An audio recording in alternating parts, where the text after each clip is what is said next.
The Recovery, Life After Heartbreak. Have you ever asked the question, how in the world am I supposed to move on from this? Perhaps this is the loss of a loved one, a spouse, a child. Perhaps the heartbreak came from a strenuous relationship, be it romantic, familiar, be it something that happened in your corporate career. Whatever has caused you heartbreak, you are in the right place, because here at The Recovery, you are going to find love, support, and you are going to recover. You're going to hear stories of those who have experienced transformation and restoration. You'll also hear stories of those who will never see either of those things. Yet, there is life after their heartbreak. If you'd like to tell your story, please click the link in the bio to apply to be on the podcast. And if you are chosen, you will hear from one of our team members. Thank you in advance for listening. And be sure to click the subscribe link so that you can subscribe and remain up to date on all of our new episodes and everything else that is The Recovery. Hey y'all, welcome back to the podcast, The Recovery, Life After Heartbreak. You are here with one of our hosts, Vivian Bell. As we stated, our co-host Sierra is taking the summer off from the podcast because she is working overtime, finishing up with school. So she is in school for accounting, her second degree. I couldn't be more proud of her. And so know that we cannot wait to have her back on the podcast as well. But until then, you've got your girl. And today we're going to talk about projection. So one of the things that we are focusing on, the thing that we're focusing on this month is called INvision. INvision. How you internally see yourself, right? And so this week we're discussing projection. And we were discussing how projection is not about becoming something that others want you to be, like you want to appear to them as you are what they need, but you being authentically showing up as who you are. But I felt in my spirit on this podcast to talk about projection in a different way. And it's about how we project our pain, our hurt, our heartbreak. And we can be hurt and we go through things that absolutely break our heart. That is the reason why this podcast exists, to remind you that broken hearts still love and that there is love after heartbreak. But sometimes we have to just take responsibility. So maybe it was not our fault that the person who hurt us, but it is absolutely our responsibility to heal.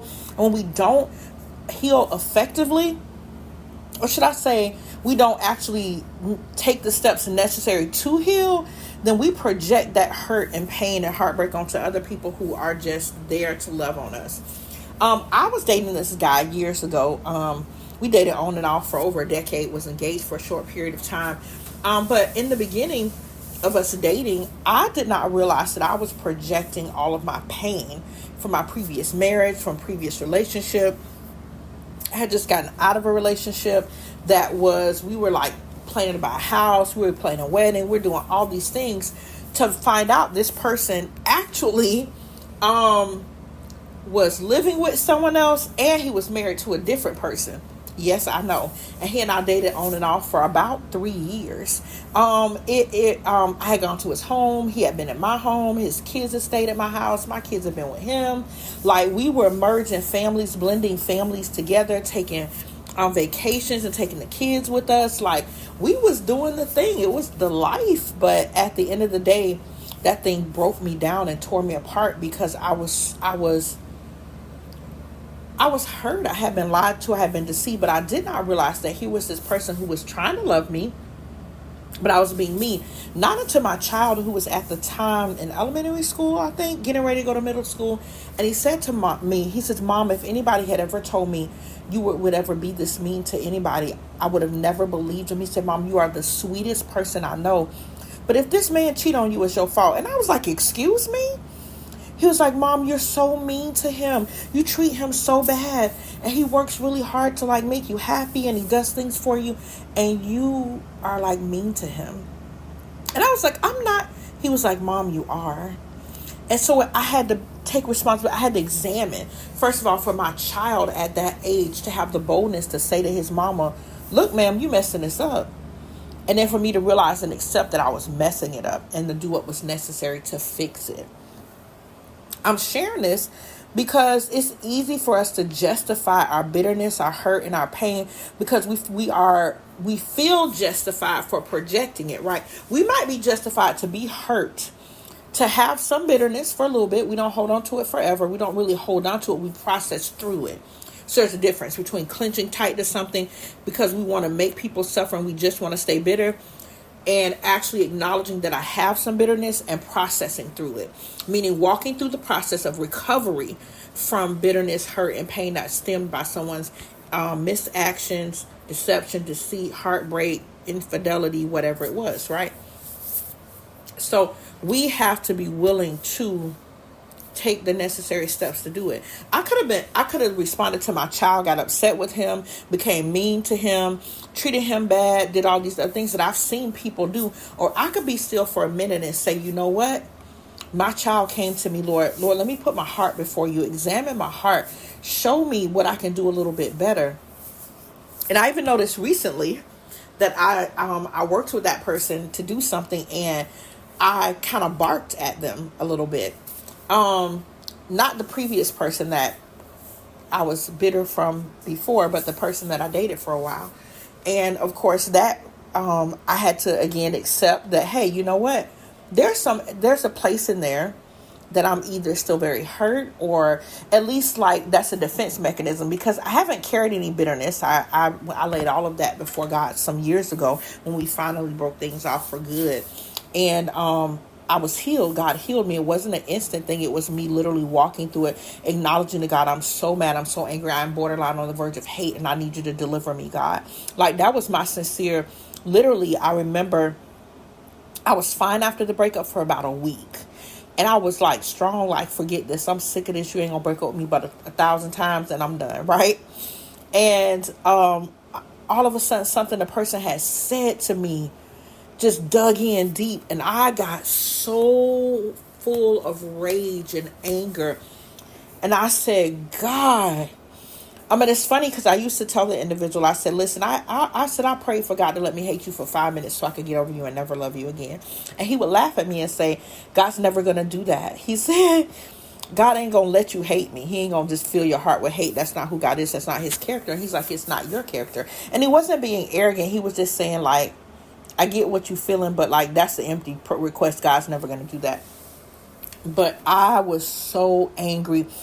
But when I felt this anger and this rage, I cried out to God. I literally screamed out, Lord, help me. Lord, help me, because I don't want to hate him, but I am borderline hating, blah, blah, blah. Lord, help me. And my phone rang, and it was my friend Anna. And Anna and I are friends, and we don't talk all the time. We text more than we talk, and lately we've not texted as much as we used to, but the love is still there, right? And so Anna, again, we would text all day long, like go, go, go, go. And Anna felt to call me. And she said, and it was late. She's like, I felt like, she said, you've been in my spirit, and I was going to text you. But I felt I've got to call her and let her hear my voice, and I need to hear hers. And the minute I heard her voice, I broke down and I cried like a baby. And I cried and I cried and I cried. And we talked for over 2 hours. And I was able to not just vent, but pray and be encouraged. And she reminded me, you know what? It's okay because you love him. You loved him. You will love him. You will never actually hate him because it's not in your character. But God absolutely heard your prayer because he put it in my spirit to call you right in this moment. I couldn't do anything else. I'm sharing this with you because we've all been through something that we felt like was going to break us. But the answer will always be to cry out to God, to cry out to Jesus. He will always answer you, save you, rescue you, and heal you when you're seeking it sincerely. So if you are projecting off on others, then I would like to say stop, but if you don't know how to stop, reach out to us at mindingwhatmattersnow.com and let's get you enrolled in some coaching.